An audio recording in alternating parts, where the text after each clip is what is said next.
बोलिए नारायण भगवान की जय। बोलिए मेरे बांके बिहारी लाल की जय। आप सभी को पांछा कुंछा एकादशी की हार्दिक शुभकामनाएं। आश्विन मास के शुक्ल पक्ष में पाप कुंछा पांच कुंछा एकादशी को मनाया जाता है। ये बड़े आनंद तथा उत्सव के साथ मनाई जाती है। एक समय राजा युधिष्ठिर ने भगवान श्री कृष्ण के समीप जाकर पूछने लगे कि हे द्वारकाधीश, हे भगवान कृष्ण, आप कृपया करके मुझे आश्विन मास के शुक्ल पक्ष की एकादशी की कथा सुनाएं। उसका क्या नाम है, उसका क्या फल है, किस विधि से उस व्रत को किया जाता है। आपने मुझे आश्विन मास के कृष्ण पक्ष की इंदिरा एकादशी के बारे में बताया, जिससे समस्त पितरों का उद्धार हो जाता है और उन्हें मोक्ष की प्राप्ति होती है। अब आप कृपया करके मुझे आश्विन शुक्ल पक्ष की एकादशी के बारे में बताएं। भगवान कृष्ण बड़े ही प्रसन्न हुए तथा भगवान कृष्ण प्रसन्न होकर कहने लगे कि हे युधिष्ठिर, ये आश्विन मास के शुक्ल पक्ष की एकादशी का नाम पांछा कुंछा एकादशी है। ये एकादशी समस्त पापों को नष्ट करने वाली है। माना जाता है कि व्यक्ति के जीवन में जब तक ये एकादशी नहीं आती, जब तक उसके सारे शरीर में पाप बने रहते हैं। जैसे ही वो इस एकादशी के व्रत को धारण करता है, उसके शरीर से सारे पाप नष्ट हो जाते हैं और उन्हें पुण्यों की प्राप्ति होती है। ये एकादशी बड़ी महान है। जिस प्रकार से हरिद्वार, काशी तथा प्रयागराज जैसे तीर्थों में जाने से जो फल मनुष्यों को प्राप्त होता है, वही फल इस एकादशी को धारण करने से प्राप्त हो जाता है। इस एकादशी को जो व्यक्ति अपने जीवन में धारण करता है, इसका व्रत करता है, इसी की कथा को सुनता है, इसकी कथा को कहता है, उसे किसी प्रकार से भी नरक में जाना नहीं पड़ता। उसने अपने जीवन में कितने भी पाप अगर किए हों, अगर एक बार भी गलती से भी इस एकादशी के व्रत को कर लिया तो उसके सारे पाप नष्ट हो जाते हैं और उसने अपने जीवन में कभी नरक जाना नहीं पड़ता। इस प्रकार से ये एकादशी इतनी महान है। इस एकादशी पे जो भी दान किया जाता है वो अक्षय हो जाता है। भगवान श्री नारायण का पद्म नाम से पूजन किया जाता है। भगवान श्री नारायण का पूजन करें, गोपाल जी का शालिग्राम का पूजन करें, सुंदर घी का दीपक उनके सामने प्रज्वलित करें, सुंदर पुष्पों की माला पुष्पों से उनका श्रृंगार करें, तुलसी दल तुलसी मंजरी से उनका पूजन करें। इनसे भगवान अति प्रसन्न होते हैं। भगवान को पान समर्पित करें। बताया गया कि भगवान पान के पत्ते से पान समर्पित करने से ब्रह्मा विष्णु महेश तीनों प्रसन्न होते हैं। इस दिन भगवान को पान समर्पित किया जाता है तथा पान का दान किया जाता है। पान के पत्ते में ब्रह्मा जी का वास बताया गया तथा सुपारी में भगवान श्री नारायण का तथा चूने में भगवान शंकर का।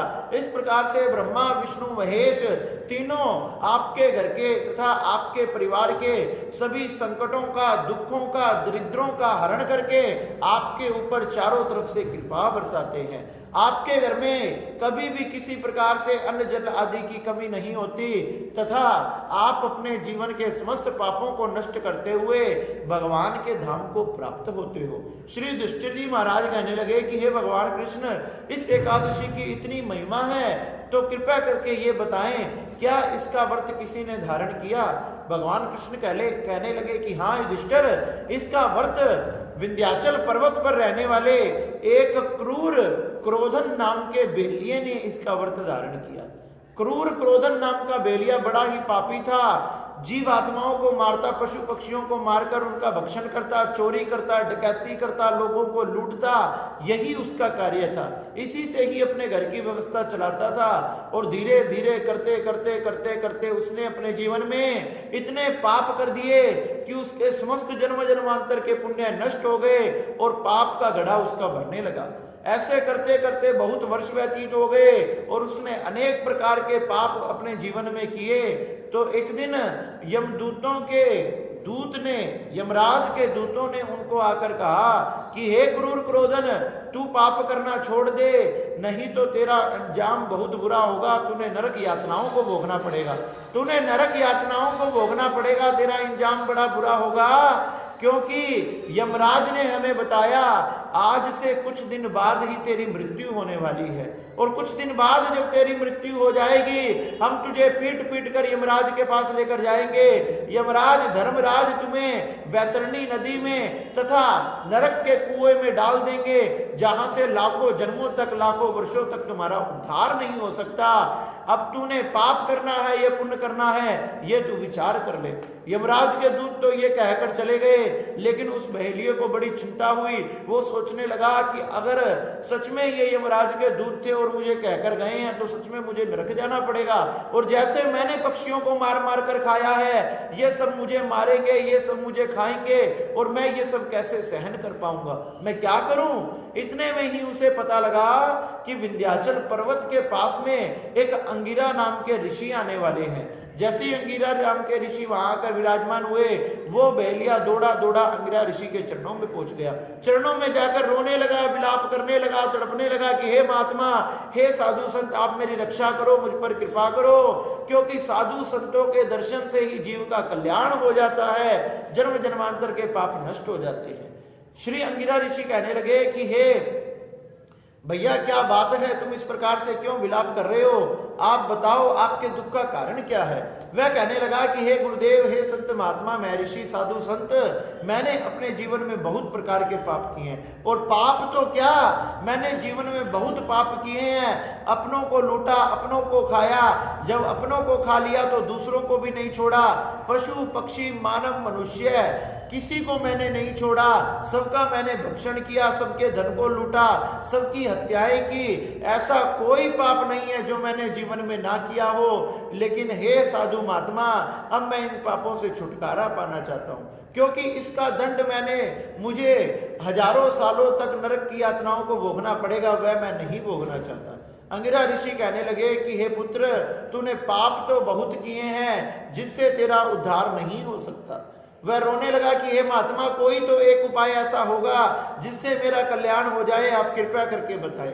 अंगिरा ऋषि आसन लगाकर बैठ गए, नेत्र बंद कर कर उन्होंने देखा।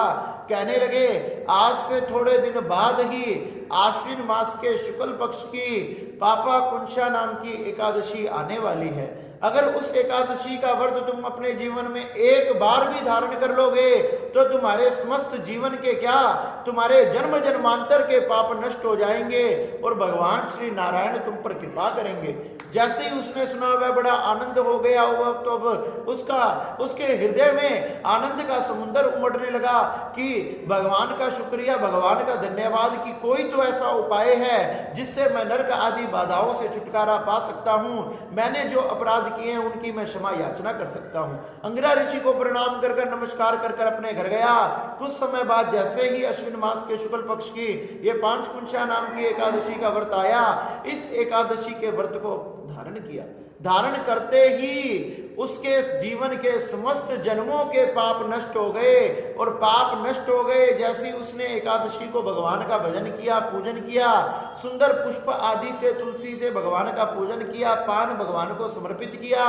द्वादशी के दिन जैसे ही पारण किया, भगवान श्री नारायण विमान के समेत उसके सामने प्रकट हो गए। जैसे ही भगवान नारायण प्रकट हुए, उसके आंखों से अश्रुपात होने लगे और भगवान नारायण वो दौड़ा दौड़ा भगवान के चरणों में प्रणाम किया और भगवान ने उसके सिर पर सुंदर हाथ रखा और अपने साथ बैकुंठ लोक को ले गए। युधिष्ठिर जी महाराज कहने लगे, क्या इसने अपने जन्मों में इतने पाप किए फिर भी इसको बैकुंठ की प्राप्ति हुई? भगवान कृष्ण कहने लगे, यही तो इस एकादशी का प्रभाव है। अगर मनुष्य एक बार भी इसका व्रत धारण कर ले तो उसे यम का दूतों का मुंह नहीं देखना पड़ता, नरक नहीं जाना पड़ता, यमराज के रस्ते पे, यमराज के ठिकाने पर नहीं जाना पड़ता। वह तो भगवान नारायण के चरणों में जाता है और सदा सदा के लिए बैकुंठ में, विष्णु लोक में वास करता है। इस प्रकार से युधिष्ठिर जी महाराज बड़े ही प्रसन्न हुए कि ये पांचकुंशा नाम की एकादशी बड़ी पवित्र है, जो समस्त जीवन के पाप आदि को नष्ट करने वाली है तथा समस्त प्रकार से पुत्र आदि की, विवाह आदि के कार्य, घर की वृद्धि, व्यापार की वृद्धि, सभी प्रकार की मनोकामनाओं को पूर्ण करने वाली है। इस प्रकार से युधिष्ठिर जी महाराज ने एक कथा सुनी और भगवान नारायण ने, भगवान कृष्ण ने श्री युधिष्ठिर जी महाराज को ये बड़ी ही सुंदर कथा सुनाई। बोलिए नारायण भगवान की जय। अगर आपको हमारा चैनल पसंद आता है, ये वीडियो पसंद आती है, तो आप हमारी वीडियो को लाइक करें और चैनल को सब्सक्राइब करना भी ना भूलें तथा वीडियो को आगे शेयर करें। बोले श्री मां के बिहारी लाल की।